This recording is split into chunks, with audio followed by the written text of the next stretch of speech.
Olá, pessoal, boa tarde, tudo bem com vocês? Espero que estejam todos bem. Bom, meu nome é Eduardo Veiga, sou biomédico esteta e trabalho com estética aqui em Recife. E, em primeiro lugar, gostaria de agradecer o convite que me foi feito pela Universidade Federal do Rio Grande do Norte para estar participando desse primeiro encontro de biomedicina estética aqui com vocês.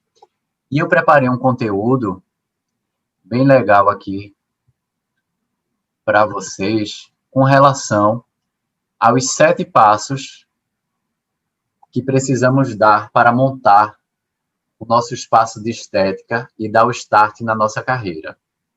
Antes da gente começar a conversar sobre isso, eu gostaria de me apresentar um pouco melhor. Como eu falei para vocês, eu sou biomédico formado pela Uninassal aqui em Recife, sou habilitado em patologia clínica e análises clínicas, sou especialista em biomedicina estética pelo Centro de Capacitação Educacional, sou residente em harmonização orofacial pela Smile Cursos do Vale.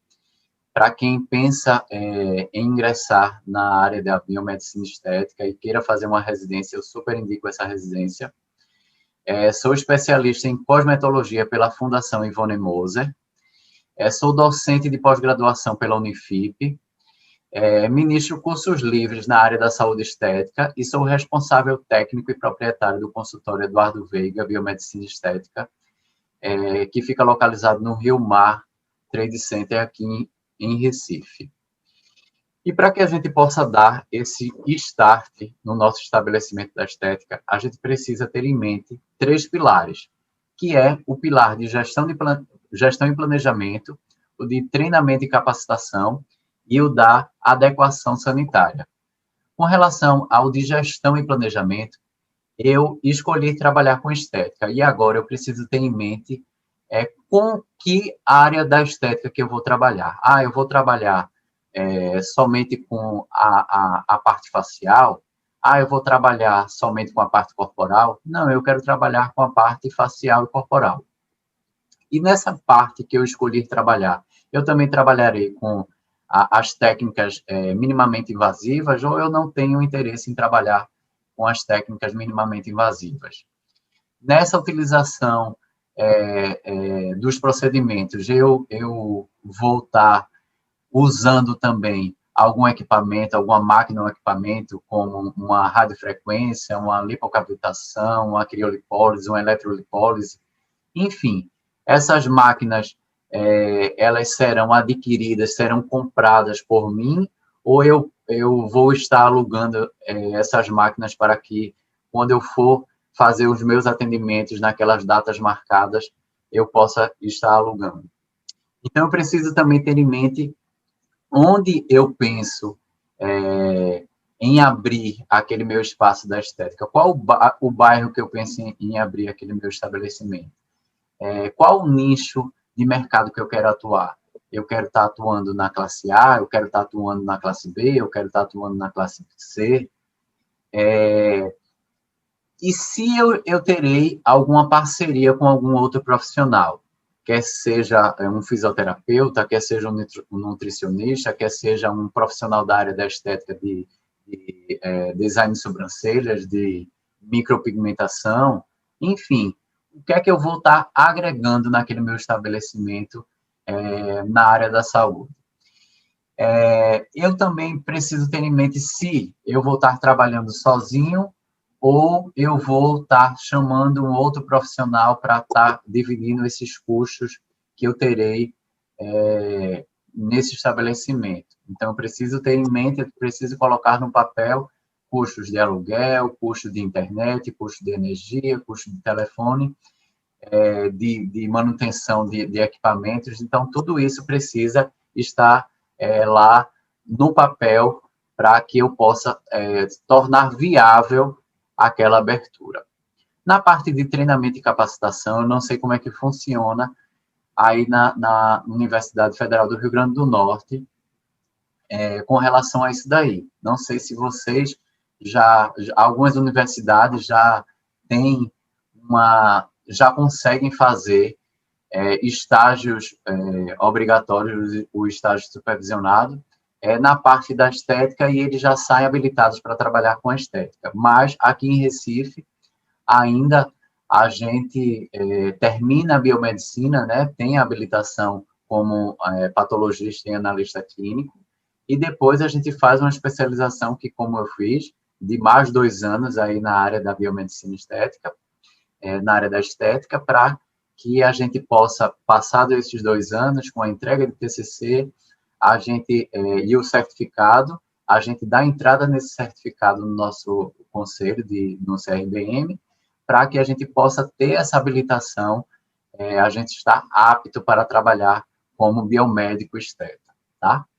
E essa habilitação, vamos dizer, da pós-graduação, ela não nos deixa, vamos dizer assim, uma mão totalmente boa para que a gente esteja realizando esses procedimentos. O que é que eu quero dizer com isso? A gente precisa estar fazendo outros cursos, quer seja um curso específico de toxina botulínica, um curso específico de preenchedor dérmico, um curso específico de peeling químico, um curso específico de limpeza de pele, enfim. Eu preciso estar sempre me capacitando, porque a área da estética é uma área muito mutante, ela sempre está em constante evolução. Um curso que eu fiz há um mês atrás, um mês lá na frente, ele pode já ter aprimorado aquela técnica. Então, eu sempre preciso estar me capacitando para essa atualização. E como também as atualizações podem ser feitas através de artigos científicos, que são os mais indicados, né, para que você possa estar se habilitando aí nessas atualizações através de artigos científicos. Eu mesmo deixo 2 dias da minha semana para que eu faça essa formulação na minha agenda, para que 2 dias na semana eu esteja me atualizando, lendo algum artigo novo para estar me atualizando nessa área, tá?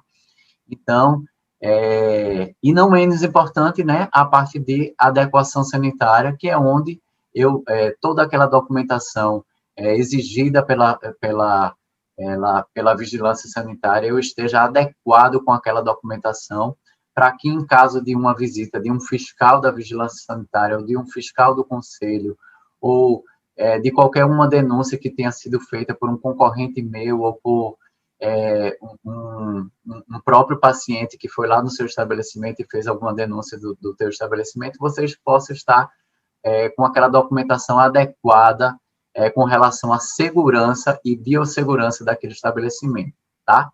Então, esses 3 pilares vão nos nortear para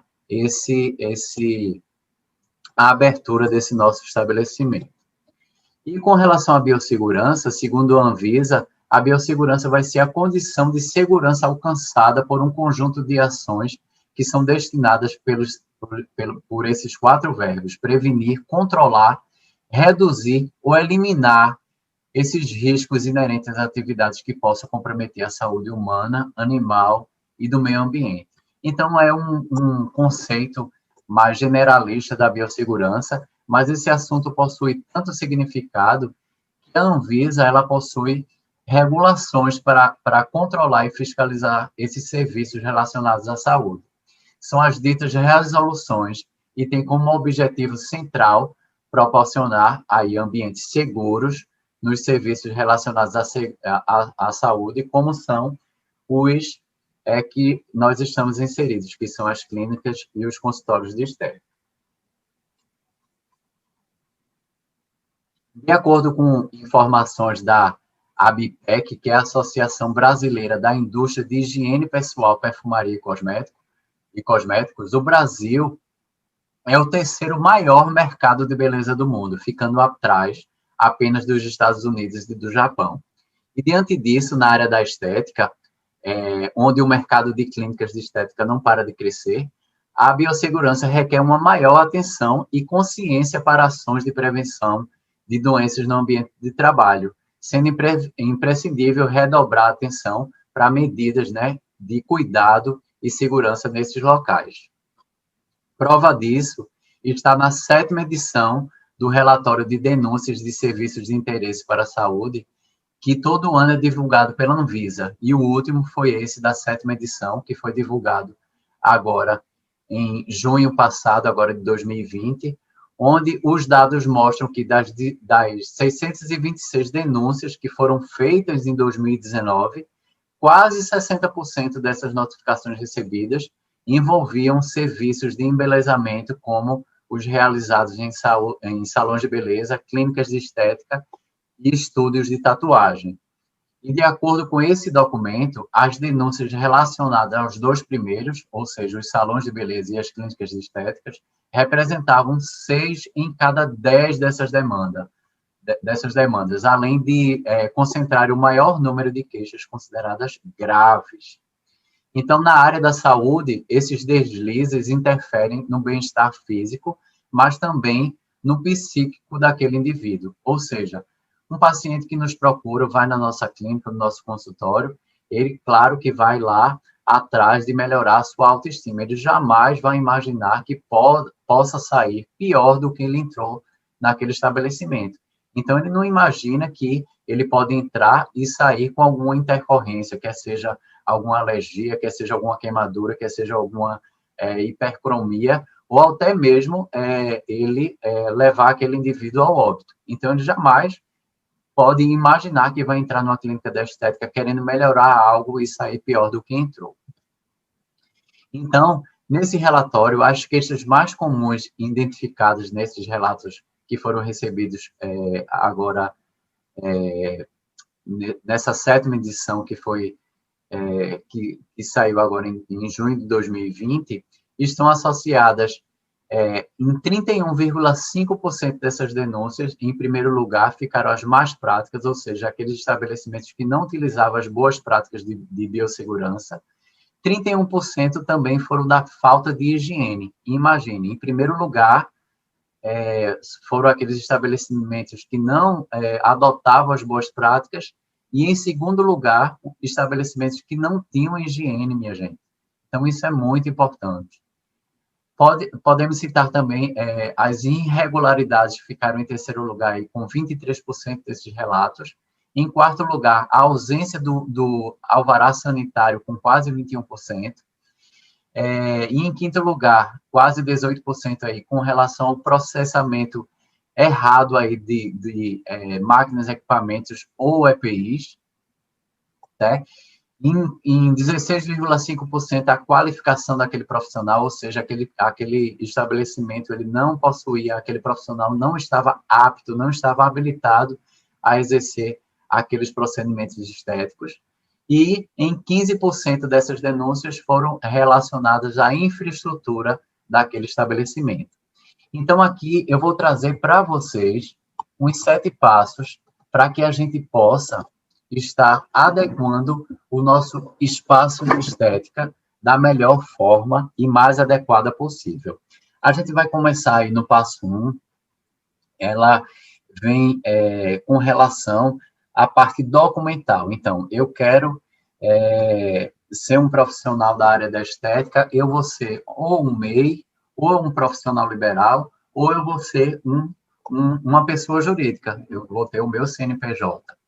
Só que muitos profissionais, biomédicos estetas, que eu conheço alguns, eles trabalham como MEI, que é o microempreendedor individual. Só que o microempreendedor individual, pessoal, eles não podem ser feitos adequados para nós que somos biomédicos.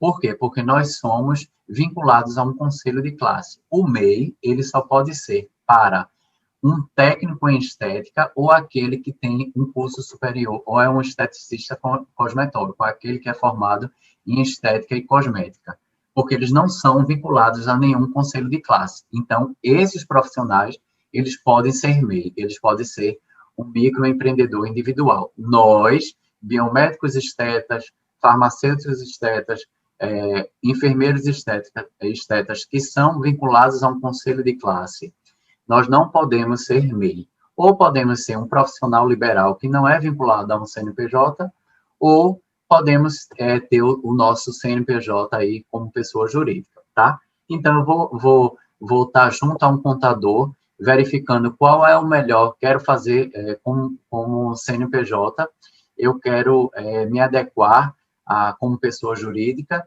e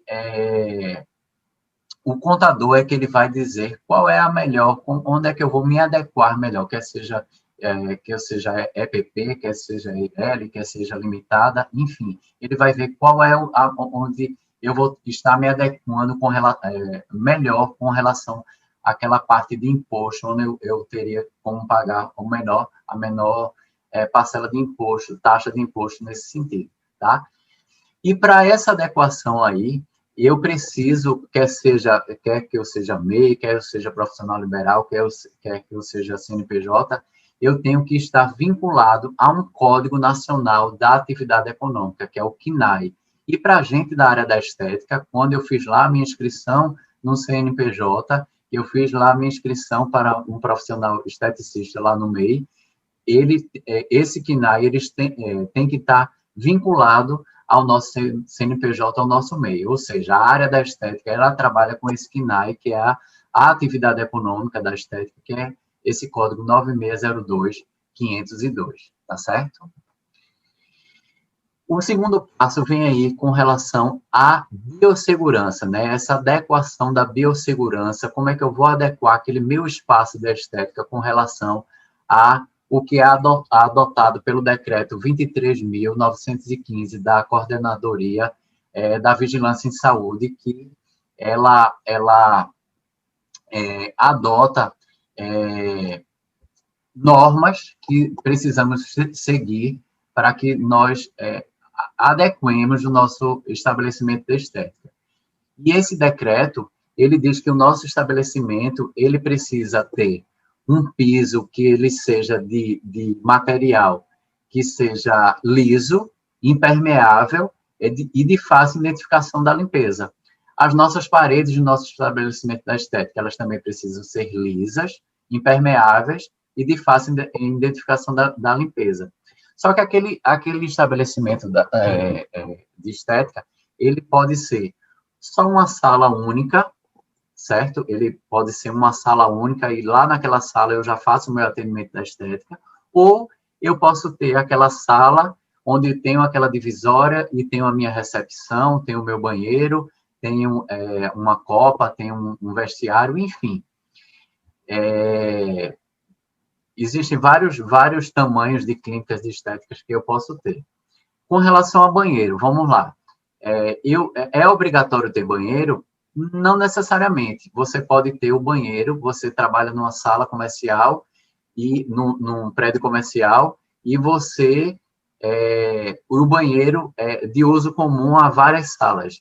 Pelo menos ele tem que estar próximo da tua sala comercial. Ele não pode estar muito distante que o paciente, para ir num banheiro, ele tem que percorrer uma distância muito grande. Então, ele tem que estar próximo àquelas salas. Eu tenho um banheiro dentro da minha própria sala. Certo. Eu tendo um banheiro da minha própria sala, tenho uma recepção na minha própria sala, e eu tenho a sala de atendimento onde eu faço meus procedimentos estéticos. Aquela sala, ela é dividida em várias áreas aí. Eu tenho uma área crítica e uma área não crítica. Então, a área crítica é onde eu vou estar realizando aqueles procedimentos estéticos. E a área não crítica é aquela onde fica a recepção, onde fica o banheiro, onde fica a copa, onde fica o vestiário, e por aí vai. São consideradas áreas não críticas. Então, para a minha área, que é considerada crítica, que é a minha área do atendimento, ela precisa seguir aquelas normas da biossegurança. Então, eu tenho que ter piso liso, impermeável, de fácil identificação da limpeza, tenho que ter paredes lisas, impermeáveis, de fácil identificação da limpeza. Então, esses pisos precisam ser de porcelanato, de vinílico, eles não podem ser de carpete, eles não podem ser de madeira. Por quê? Porque a madeira possa estar acumulando fluidos biológicos, pode estar acumulando sujeira e não é adequada para aquela área crítica que a gente está fazendo o procedimento estético, tá? Lá na minha área da recepção, Eduardo, eu quero colocar um papel de parede. lá na minha área não crítica, eu posso colocar um papel de parede, a não ser que o papel de parede da sua área crítica, ele seja liso, impermeável e de fácil identificação da limpeza. Fora isso, não, só pode ser utilizado na área não crítica, certo? Com relação a os equipamentos de proteção individual, o uso desses equipamentos, como a touca, como a luva, como a máscara, como o jaleco. Então, eu preciso sempre estar utilizando esses equipamentos no decorrer do meu atendimento dos meus pacientes na parte dos procedimentos, tá?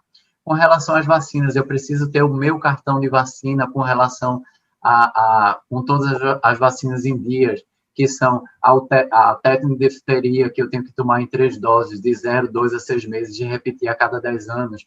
Eu tenho que ter a tríade aí de sarampo, cachumba e rubéola, que é em uma dose só. Eu tenho que ter a minha vacina de hepatite B, que são em 3 doses, 0, 2 e 4 meses. Tenho que ter a minha vacina também da influenza, que é a gripe, que eu tomo anualmente.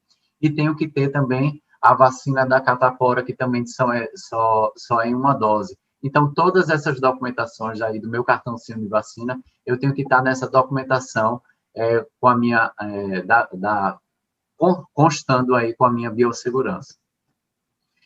Com relação a esse manual de rotinas e procedimentos. Esse manual de rotinas e procedimentos é um manual que eu tenho que ter na minha clínica, com tudo que esse manual ele vai estar dentro dele, tudo que eu faço na minha clínica, desde a limpeza ao procedimento. Então, naquele manual de rotinas e procedimentos, eu tenho que estar descrito aí, naquele manual, como eu faço a limpeza, quais os produtos que eu utilizo para fazer aquela limpeza, de quanto tempo eu faço aquela limpeza da minha sala. Eu tenho que ter nesse manual de rotinas e procedimentos a parte das compras que eu faço, quais são os meus fornecedores. Eu tenho que ter nesse manual de rotinas e procedimentos, caso eu trabalhe com algum equipamento, o manual desse equipamento. Eu tenho que estar com o formulário de calibração de quanto tempo eu faço a calibração daquele equipamento, de quanto tempo eu faço a revisão daquele equipamento. Eu tenho que ter um formulário de quanto tempo eu faço confiro a validade daqueles meus produtos que eu estou trabalhando lá na clínica. Então, tudo isso tem que estar dentro desse manual de rotinas e procedimentos.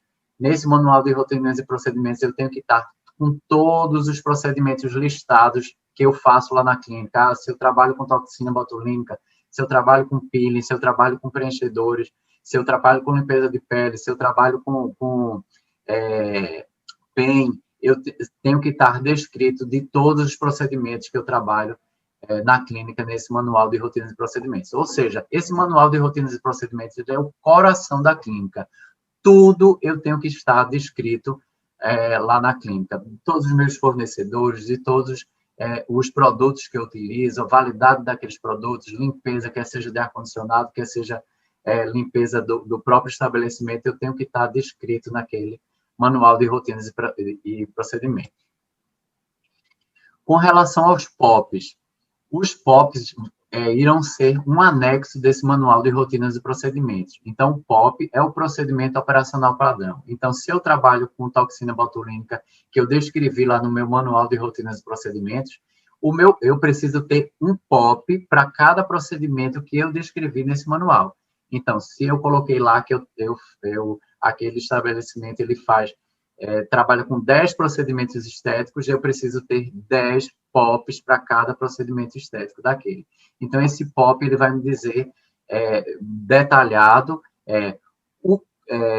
o que é o procedimento, por exemplo, de toxina botulínica, o que é a toxina botulínica, para que serve a toxina botulínica, qual a indicação da toxina botulínica, qual a contraindicação da toxina botulínica, quais os materiais que eu utilizo para fazer a toxina botulínica, quem não pode, a contraindicação, como eu falei, quem não pode utilizar a toxina botulínica, de quanto em quanto tempo eu tenho que fazer o procedimento de toxina botulínica. Então, tudo isso tem que estar descrito naquele manual, no meu POP. As referências que eu utilizei para construir esse POP, de onde é que eu utilizei essas referências aí, se foram de livros, se foram de artigos, e por aí vai, eu tenho que estar descritos nesse POP, e lá vão ter 3 assinaturas, de quem fez o POP, né, de quem idealizou aquele POP, de quem fez aquela revisão daquele POP, e a assinatura do responsável técnico daquele estabelecimento. Então, a assinatura do responsável, a assinatura de quem idealizou o POP, de quem revisou aquele POP. E esse POP tem que ser um anexo desse manual de rotinas e procedimentos. Ele é um documento que fica anexado lá, quando eu descrevi todos os procedimentos que eu fazia na clínica, então esses POPs têm que estar lá. E esse POP é obrigatório pela documentação da vigilância sanitária, e esse, caso não tenha no nosso estabelecimento, ele pode ir desde de multa até o fechamento do estabelecimento, tá? Treinamento. Eu tenho que estar com toda a minha equipe, por exemplo, eu coloquei lá, tem um POP lá de limpeza de pele, então, todos os meus, só existem 2 pessoas que trabalham lá naquela clínica, ou existem 4 pessoas que trabalham naquela clínica, ou somente eu que trabalho naquela clínica, mas eu preciso que, caso aquela clínica tenha mais de uma pessoa, aquele procedimento de limpeza de pele, todos sejam treinados para que todos possam falar a mesma língua. Ou seja, o que está descrito naquele POP, todos têm que estar sabendo falar a mesma língua. Ou seja, se uma pessoa leiga pegar aquele POP, ele saiba ler aquele POP e saber entender, ter o entendimento de como aquele procedimento é feito e da forma mais fácil possível, tá? Como também o treinamento ele vai envolver aí nessa parte de atualizações, como eu falei para vocês, dos cursos que são feitos, de um curso que eu fiz na parte de aperfeiçoamento da toxina botulínica, de um curso que eu fiz na parte de aperfeiçoamento do preenchedor dérmico, de um curso que eu fiz extra de peeling químicos. Então, esse treinamento sempre tem que estar constante para essa atualização dos procedimentos estéticos que são feitos lá naquela clínica. E todos esses treinamentos, todos esses cursos que eu faço, esses certificados também têm que estar dentro desse manual de rotinas e procedimentos, como anexo desse manual, tá? As documentações extras. O que é que eu preciso de documentação extra? Eu preciso do alvará de licença dos bombeiros, para aquele estabelecimento funcionar. Eu preciso ter o certificado que aquele estabelecimento foi feito a detetização. Então, eu preciso ter esses documentos na clínica para que, quando eu tenha uma fiscalização, eu saber que aquele tem o alvará do bombeiro, eu tenho o certificado que aquela clínica foi feita a detetização. Então, essa documentação, como também a da parte da água, que eu tenho que fazer o controle de água daquele estabelecimento, se a água realmente foi tratada, se a água é uma água potável, encanada. Então, eu tenho que ter aquele certificado do controle de água daquele meu estabelecimento. Isso tudo são documentações extras que também precisam estar anexas a esse meu manual de rotinas e procedimentos, tá? E o 7º passo com relação ao gerenciamento do meu lixo, que é pela RDC, que é a resolução da diretoria colegiada, a RDC 222 de 2018, que ela exige de como é feita essa geração, essa segregação, esse acondicionamento, essa identificação, coleta e armazenamento daquele lixo, como também como é feito esse transporte e o tratamento daquele lixo. E a gente sabe que o lixo na clínica da estética, ele pode ser de 3 tipos. Ele tem o lixo comum, ele tem um lixo infectante e ele tem um lixo perfuro-cortante. Então, esse lixo, ele tem que ter um recipiente específico para cada desses lixos. Então, o lixo comum, ele vai ter que tem que ter uma lixeira de pedal, né? Para esse lixo comum, a gente não pode ter o contato, tem que ter um pedal, aquele pedal para que a gente possa abrir aquela lixeira. O lixo comum é armazenado em sacos pretos, para diferenciar esse lixo do lixo infectante, que o lixo infectante também precisa ter uma lixeira com pedal, e ela, o saco dela é feito em branco leitoso, para diferenciar do lixo comum. E a do perfuro cortante é aquelas caixas de descarpaque, né, que a gente descarta lá as agulhas, as seringas, os frascos, os dermarollers, tudo perfuro cortante que a gente esteja manuseando naqueles procedimentos estéticos, a gente descarta lá naquele lixo perfuro cortante, tá? E os lixos, eles são classificados, o lixo comum classificado como risco D, o lixo perfuro cortante como risco E o infectante como o risco A, tá? E eu preciso ter esse programa de gerenciamento de riscos no serviço de saúde, que é o PGRSS. Eu preciso ter esse programa de gerenciamento de resíduos também como um documento exigido pela vigilância, porque ela precisa saber como é que eu faço toda essa parte de geração, de segregação, qual tipo de lixo eu gero, se é lixo comum, se é os 3 lixos, né, comum, infectante e perfuro cortante, e como é que eu faço essa segregação, esse acondicionamento, essa identificação que todos eles precisam ser identificados, e essa coleta, armazenamento e transporte desse lixo. Esses 7 passos aí, desde a documentação que foi feita tanto pelo CNPJ como profissional liberal, a biossegurança, o manual de rotinas e procedimentos, os POPs, o treinamento, essas documentações extras e o programa de gerenciamento de resíduos, com todos esses passos aí eu consigo tirar o meu alvará sanitário. Então, concluo esses 7 passos, tiro o meu alvará sanitário, que esse alvará sanitário, ele é um documento que precisa estar fixado na minha recepção lá da minha clínica, e nessa recepção, ela tem aí esse documento principal, né, que é do alvará sanitário aí, que me dá essa validação que eu recebi da vigilância sanitária como um estabelecimento que eu posso estar atuando. Eu preciso também, nessa recepção, ter a minha certidão de regularidade junto ao meu conselho, né, junto ao CRBM, que eu posso estar atuando como biomédico esteta, né. Eu preciso ter também aquela documentação extra que eu falei para vocês, que é o 6º passo aí, que é o alvará do Corpo de Bombeiro, que a documentação extra também, o comprovante aí da detetização, né, daquele estabelecimento, que aquele estabelecimento foi detetizado, né, que de 6 em 6 meses eu preciso estar fazendo essa atualização.